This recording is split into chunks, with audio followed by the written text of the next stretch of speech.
So now that we know that benzene can undergo electrophilic substitution reactions, the first one that we look at is called the bromination of benzene, meaning how to add a bromine on a benzene ring.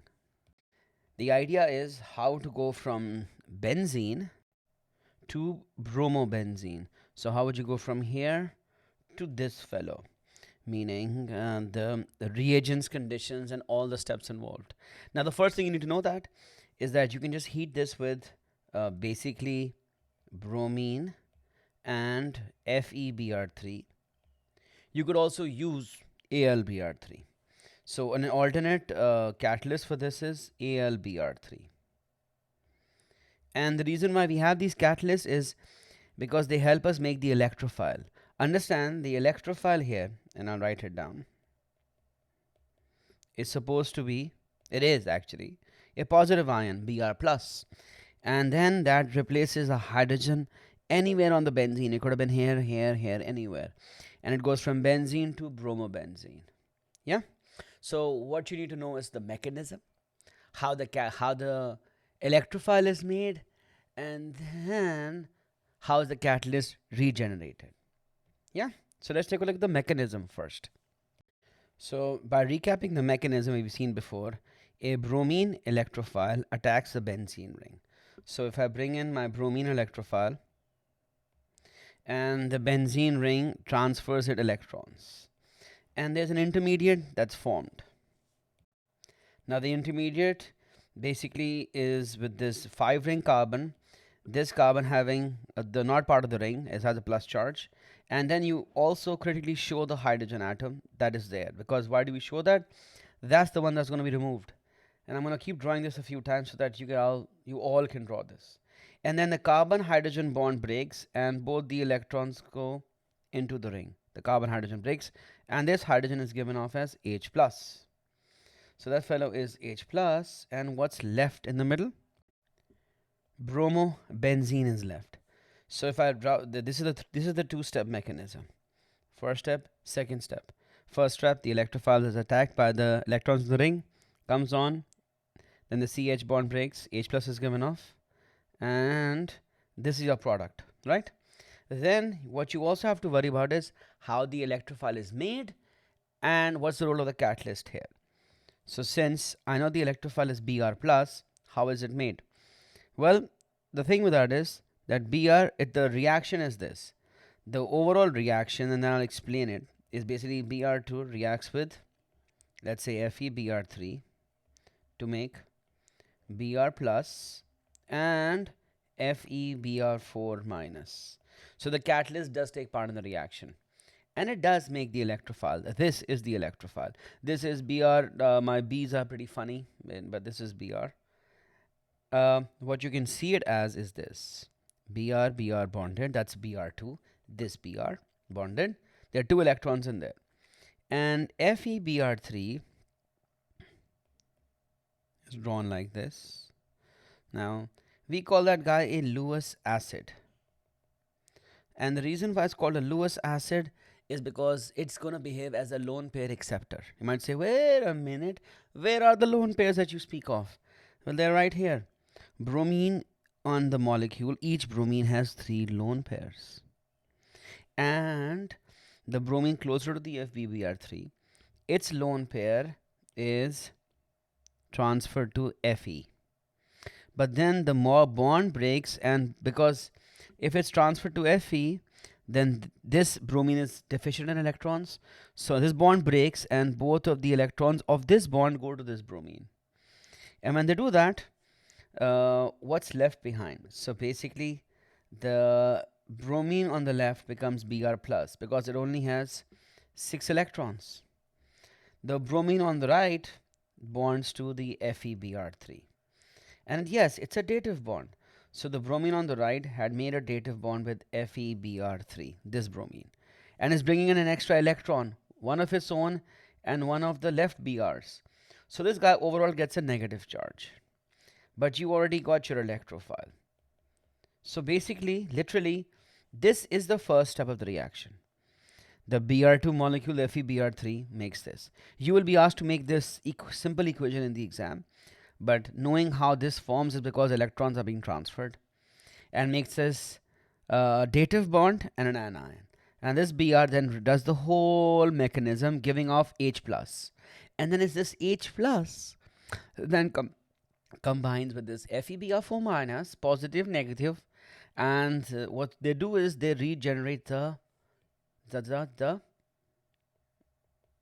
catalyst. So basically, H plus reacts with FeBr4 minus to give you back the H with the original Br, and the FeBr3 is also, we call, regenerated. So it was a catalyst, but it became its own self all over again. And so this is the whole thing that's there. This is the initial reaction to generate the catalyst, to generate the electrophile. This is the electrophilic substitution reaction mechanism. And this equation is what happens at the end to regenerate the catalyst all over again. All right? And the byproduct is HBr, and bromobenzene is our main product here.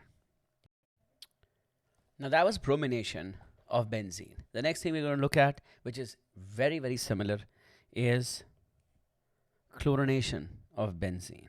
Yeah, that's what we're going to look at. Now it is what the name suggests. It is literally taking benzene and adding what to it? Adding chlorine. And the reagents are Cl2, but like before, there is a catalyst. For bromination, it was FeBr3. For chlorination, we use AlCl3. We could have also used FeCl3, either or, as a catalyst. And what happens? Basically, the chlorine adds on to the benzene ring. So let's put it right here this time. You can put it anywhere. And the H of the benzene ring combines with the other Cl to make HCl. This is chlorination. Again, the mechanism is electrophilic substitution. It's the exact same thing. Electrophilic substitution. The whole process again. But what's more important in this particular case is we talk about how the electrophile is made first. So let's do it in the order. In this case, the electrophile is easy. It reacts with Cl2. Cl2 reacts with AlCl3. It is exactly the same way as Br2 reacted with FeBr3. It becomes Cl plus and AlCl4 minus. If you wanted to see the whole process, similar to FeBr3, there is dative bonding, there is electron transfer. We also call AlCl3 a Lewis acid. So if I wanted to create some space, I'll just move this up. In fact, yeah. So when I do that, what I realize is I can do the transfer the electrons from there, and the left Cl becomes Cl plus, and the right side is Cl dative bond to AlCl3, which is exactly how you saw FeBr3 reacted. The same. In fact, AlCl3 is useful for the next couple of other electrophilic substitutions with alkyl groups and acyl groups. So this is important. This will be repeated again, this similarly. And this is your electrophile now. And you can be asked to write the equation for the formation of the electrophile. Then what does the electrophile do? It starts off with benzene. So let's take that benzene. And the electrophile approaches it.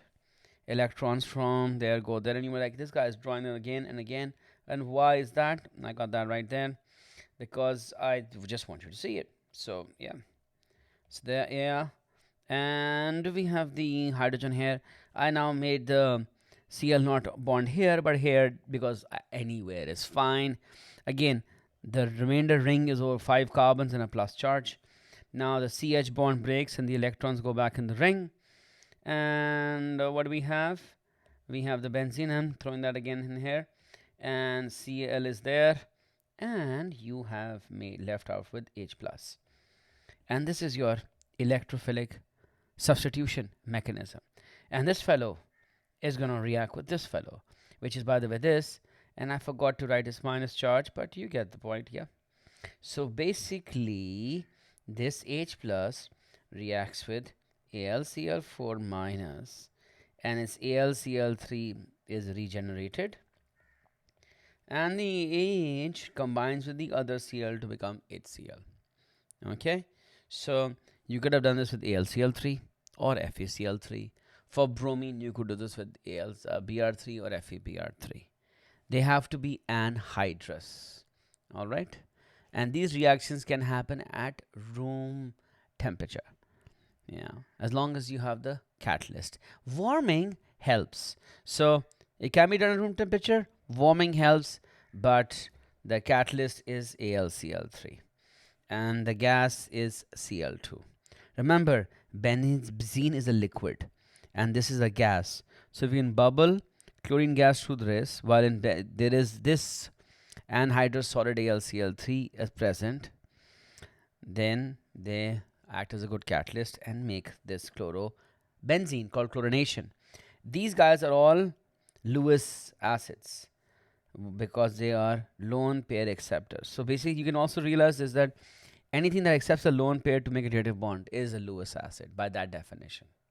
And it'd be nice if you remember that it's a Lewis acid. So we just see we've seen chlorination and bromination on a benzene ring. So that's how you get these halogens on a benzene ring using these Lewis acids, also known as halogen carriers. AlCl3, FeBr3, AlBr3, FeCl3, any of the three, because they will get the electron and give out the electrophile. And that's chlorination for you on a benzene ring. All right.